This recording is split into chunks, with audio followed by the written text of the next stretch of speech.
నమస్కారం అండి. ఈనాటి కమ్మని కథ పేరు ధైర్యం. వినిపిస్తున్నది మీ విజయభాస్కర్.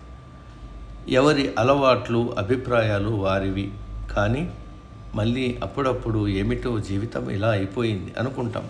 దానికి బాధ్యులెవరు? మనమే చేసుకున్నాం. నీ ఇంట్లో నువ్వు భార్యాపిల్లలతో కలిసి ఉండు.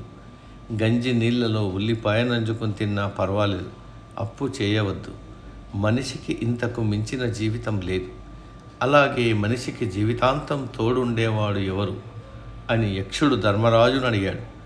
ఎవరైనా ఈ ప్రశ్నకు భార్యనో భర్తనో పిల్లలు పేరు ప్రతిష్టలనో సమాధానం చెప్తారు. కానీ ధర్మరాజు మాత్రం మనిషికి జీవితాంతం తోడుండేవారు ఎవ్వరూ లేరు, అలా ఉంటారనుకోవడం భ్రమ. అన్ని రకాల అనుబంధాల్లోనూ ఎవరి అవసరాలు వారికి ఉంటాయి. అందుచేత మనిషికి నిజంగా జీవితాంతం తోడుండేది తన గుండె ధైర్యం తప్ప మరొకటి లేదు అని చెప్పాడు. ప్రపంచంలో తెలివైన వారు ఎవరైనా అంగీకరించకుండా ఉండలేని విషయం ఇది. మనిషిని నిజంగా కాపాడేది భక్తి, జ్ఞాన, వైరాగ్యాలతో కూడిన గుండె ధైర్యమే. సమాప్తం.